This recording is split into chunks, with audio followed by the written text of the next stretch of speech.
miles from the capital to its southern province of Campania.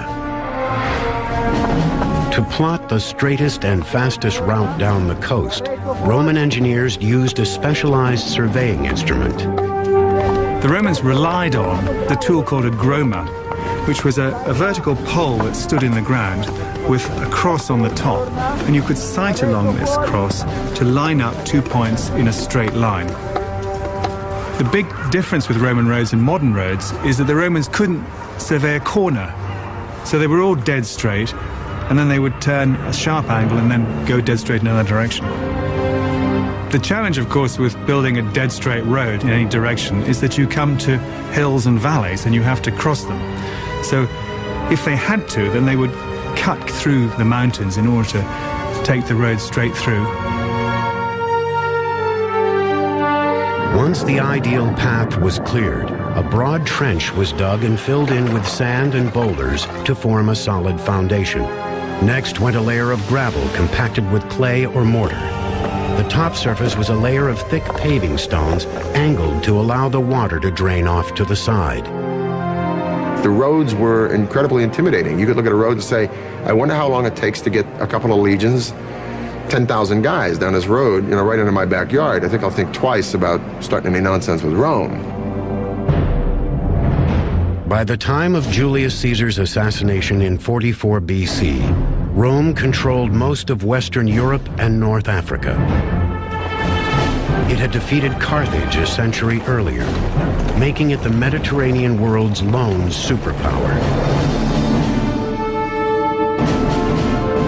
Caesar's eventual successor was his great-nephew Octavian, who was renamed Augustus and crowned Rome's first imperator, or emperor.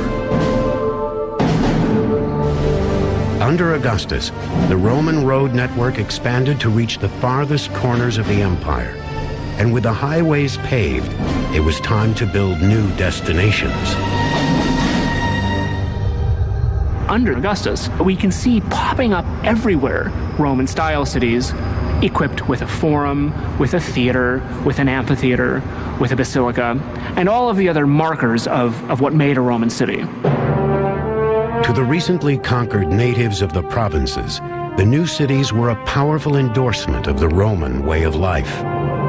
People would flock to the new cities, these urban centers, which were symbols of civilization, a higher standard of living, incredible jobs. That's where the money resided, and people would go, as today, will go where the jobs are. And ultimately, the people in these conquered nations would really embrace these Roman ideas. The Roman city itself was the greatest image-creating device, I believe, that the Romans had. And those cities survive today. London, Bonn, Paris are all testaments to Rome's expansion of its culture through its cities. Rome's engineers had a secret weapon that enabled them to build bigger, stronger, and faster than anyone else. Waterproof concrete, mixed with a volcanic sand called pozzolana. Early concretes were just a simple lime-mortar mix, which, although they would set, weren't very strong, and indeed the particles in the early concrete could easily break apart. But in Roman concrete, the pozzolan sand reacted with the lime, and it makes the concrete quite like a modern concrete, much, much stronger. They realized pretty early on that by using this substance that they could build literally underwater, an extraordinary invention which would allow them then to create enormous piers literally within the water itself, revolutionizing travel. That is, bridges could be built that would be permanent bridges rather than wooden bridges. During the age of Augustus, this concrete solidified Rome's chokehold on Western Europe, allowing Roman builders to dominate the landscape with massive man-made monoliths. One in particular would revolutionize daily life in Rome for centuries to come.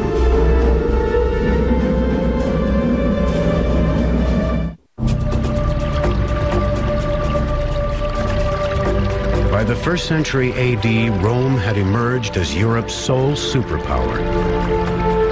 And as the Romans expanded their empire outward, They also looked inward and used their superior engineering skills to improve the quality of life within the walls of the capital city.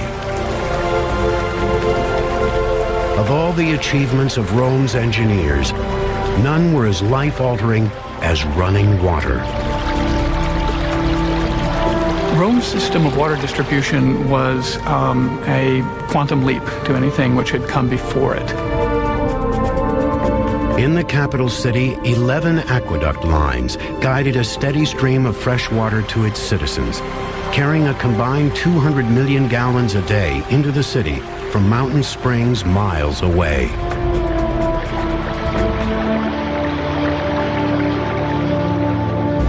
So much water was available in the city of Rome, and this sustained an enormous population.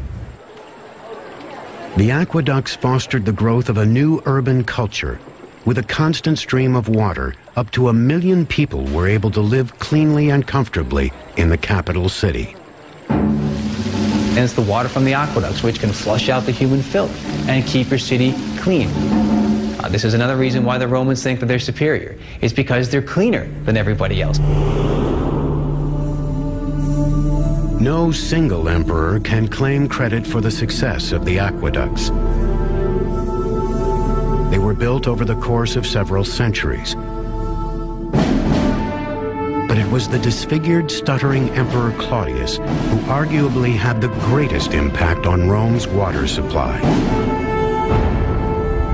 Before he assumed power, Claudius had been a royal laughingstock who was considered an invalid and even hidden from the public eye. Claudius had a stutter, we hear. He had a little bit of a limp. He was hard of hearing. So people didn't really know what to do with Claudius.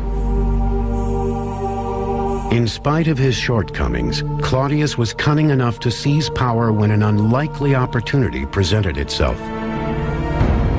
In 41 AD, most of the royal family was murdered to avenge the bloody reign of Claudius's nephew, Caligula. But Claudius was spared after he was found cowering behind a curtain. With his life hanging in the balance, he managed to bribe Rome's Praetorian guards into proclaiming him emperor. His timely bribe would change the course of Roman history. Once he became emperor, he seems to have ruled in many ways, at least by our standards, well. He clearly was not a stupid man. During the reign of Claudius, the empire took several surprising steps forward. On the frontier, his legions conquered Britannia, something even Julius Caesar failed to do. And back home, he built two major aqueducts, the Aqua Claudia and the Anio Novus, which dramatically increased the amount of water flowing into Rome. Aqueducts are not that complicated in theory. That is that water seeks its lowest level, and therefore that you can run water down a slope from any area to another area. So that's a pretty simple premise that everybody would have known. But that the practice of creating an aqueduct is another thing. The Romans engineered their aqueducts to approach the city on a gradual declining angle, or gradient. That gradient was just several inches every 100 feet.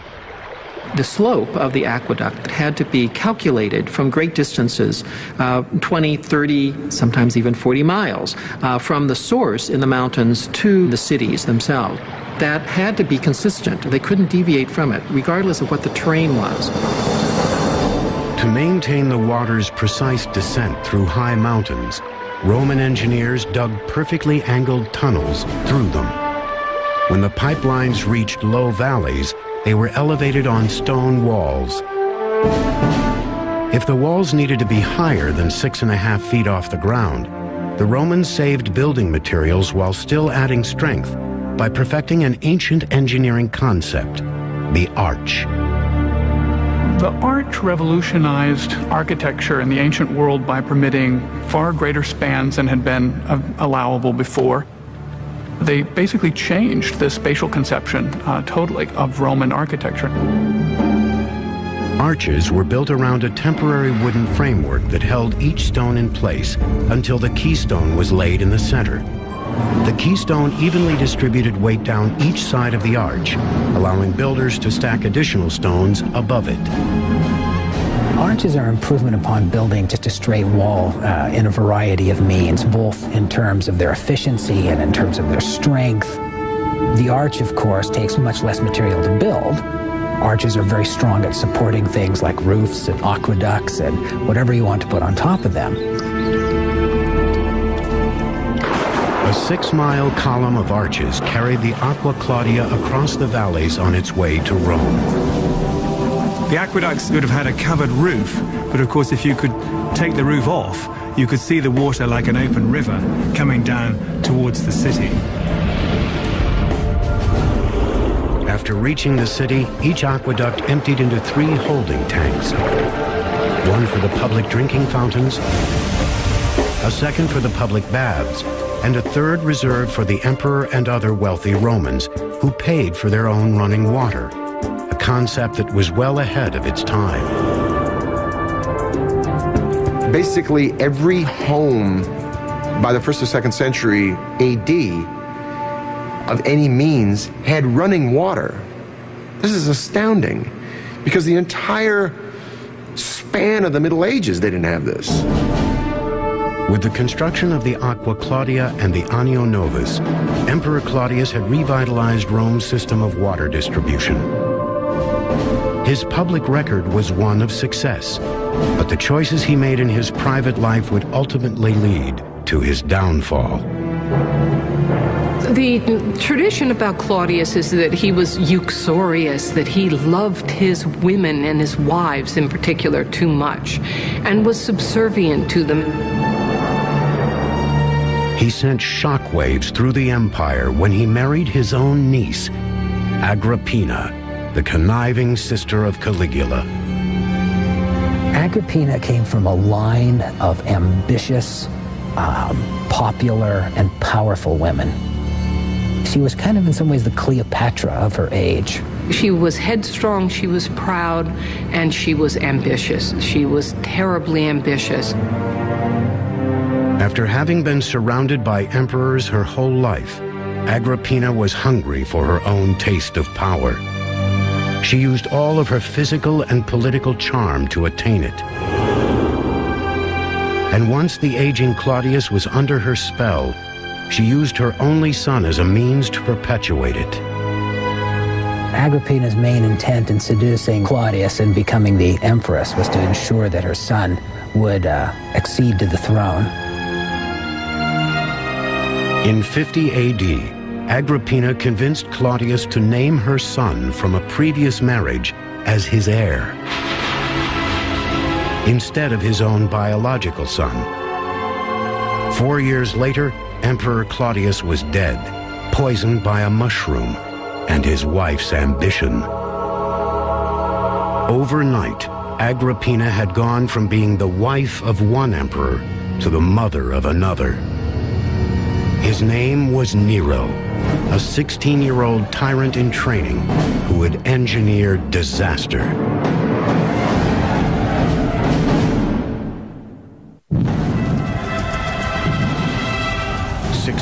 AD, a small fire spreads into a week-long inferno that reduces huge swaths of Rome to ashes and leaves thousands homeless and walking the streets. The fire 64 was one of the most devastating fires that Rome ever had. And we hear that of the 14 regions of Rome, at least 10 were affected, some completely destroyed. That must have been a huge number of individuals who were killed in the panic and in just being killed by smoke or by the fire itself.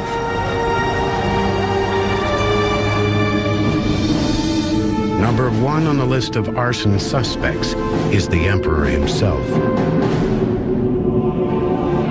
Nero was supposedly seen playing his lyre at the top of a nearby tower as the fire raged.